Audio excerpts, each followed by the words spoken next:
Assalamualaikum warahmatullahi wabarakatuh. Om Swastiastu, Shalom, Namo Buddhaya, dan salam sejahtera bagi kita semua. Di video kali ini, saya akan menjelaskan cara penanganan kelahiran anak babi dalam memenuhi tugas manajemen dan kesehatan babi dengan dosen pengampu Profesor Dr. Hewan Inengga Kertebusung, MSI, Fakultas Kedokteran Hewan Universitas Udayana.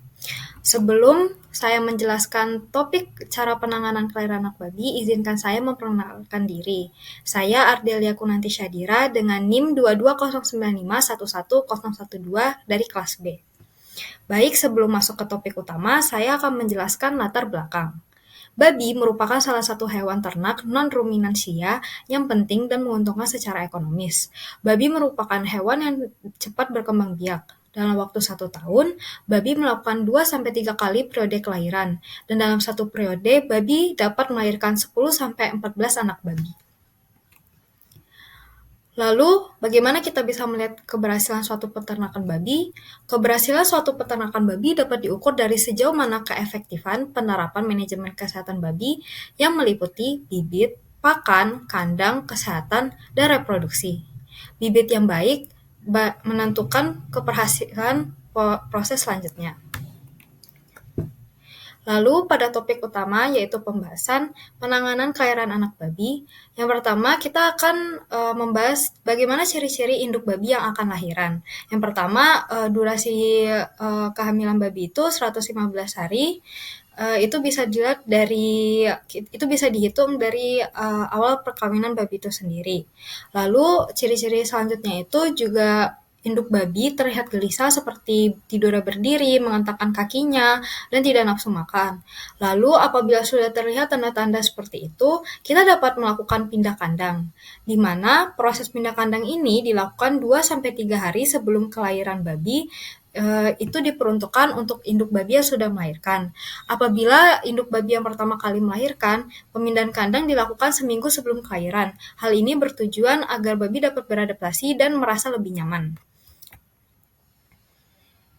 Lalu selanjutnya stadium persiapan. Dalam stadium persiapan ini biasanya induk babi menunjukkan ciri-ciri perut turun ke bawah, lalu urat daging di sekitar vulva mengendor, ambing mengeras, puting berwarna kebiruan, dan yang keempat vulva membengkak, berwarna merah, dan keluar lendir. Lalu yang kelima, nafsu makan babi juga akan menurun, lalu induk mulai mengumpulkan sarang untuk persiapan kelahiran, dan yang ketujuh, air susu akan mulai keluar. Ini bisa terlihat dari 12 jam sebelum kelahiran babi. Lalu, pada stadium pembukaan, di sini dapat terlihat rahim mulai mengerut. Lalu yang kedua, babi tampak gelisah seperti yang saya sudah jelaskan, tidur berdiri dan memukul-mukulkan ekornya, serta mengentakkan kakinya. Lalu yang ketiga, 6 jam sebelum kelahiran, induk sering berbaring dan tidak nafsu makan, sering buang air kecil, dan yang terakhir pada stadium ini juga dapat terlihat kontraksi rahim, perut turun, tubuh memanjang, dan serviks terbuka. Nah, yang stadium terakhir yaitu stadium pelepasan, di mana di sini terjadi proses kelahiran. Proses kelahiran babi umumnya berlangsung selama 1 hingga 12 jam. Apabila lebih dari itu, biasanya ada kelainan tertentu. Lalu setelah mencapai stadium pembukaan yang diikuti adanya kontraksi beserta kekejangan daging perut, kemudian janin itu akan terdorong akibat kontraksi rahim tadi. Janin akan terdorong keluar dan lahir. Babi yang sedang melahirkan selalu dalam keadaan berbaring. Apabila terjadi penundaan kelahiran seperti yang saya sudah jelaskan tadi, biasanya disebabkan oleh kekurangan hormonal. Nah, makanya pada kasus ini perlu diinjeksi oksitoksin atau jenis obat lain dengan kandungan oksitoksik. Apabila terlihat tanda-tanda induk kanibal, segera pisahkan anak babi dengan induknya. Lalu bagaimana penanganan setelah kelahiran? Yang pertama itu biasanya induk akan keluarnya plasenta. Lalu biarkan induk beristirahat sebentar, lalu jangan sampai plasenta itu termakan oleh induknya. Usahakan induk babi jangan dibiarkan baring terlalu lama, karena biasanya itu induk akan mudah kotor karena kan kotoran dan lainnya itu bercampur di situ. Lalu bersihkan anak babi dari selaput lendir, dan yang keenam, tali pusar dapat putus dengan sendirinya. Apabila sudah putus, barulah bisa dipotong, panjangnya sekitar kurang lebih 2,5 cm. Dan yang terakhir, anak babi segera menyusui. Dan ini bisa kita dekatkan dengan induknya. Lalu pada anak babi umur 3-10 hari, ini merupakan masa paling kritis. Nah, di sini kita dapat menyiapkan lampu sebagai cahaya dan penghangat, lalu perhatikan posisi anak babi karena anak babi mudah tertindih atau terinjak. Lalu yang ketiga, perhatikan induk babi apabila terjadi mastitis atau infeksi atau mungkin air susu tidak keluar. Lalu kondisi yang apabila anak babi kehilangan induknya.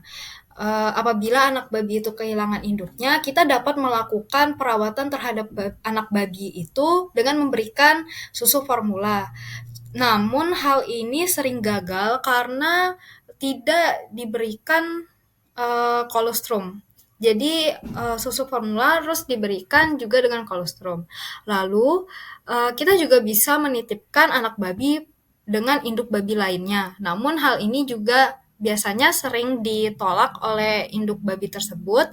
Nah, hal ini bisa diakalkan dengan menempatkan anak babi dalam kotak dan diberi aroma.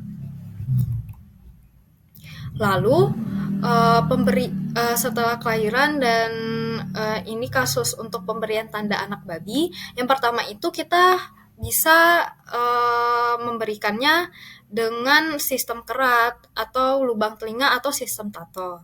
Hal ini pemberian tanda anak babi ini bertujuan untuk mempermudah mengetahui pertumbuhan, lalu mempermudah mengadakan seleksi, dan yang ketiga mempermudah melakukan pencatatan administrasi.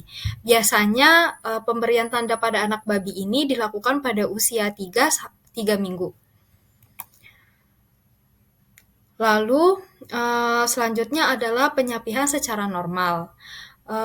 Penyapian secara normal biasanya di sapi umur 8 minggu dengan berat 14 kg.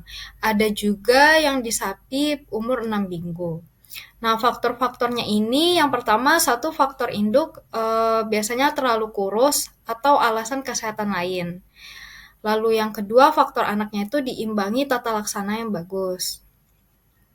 Selanjutnya adalah perawatan. Perawatan itu yang pertama itu bisa melakukan dengan penimbangan anak, pemotongan gigi, penambahan zat besi, dan obat cacing.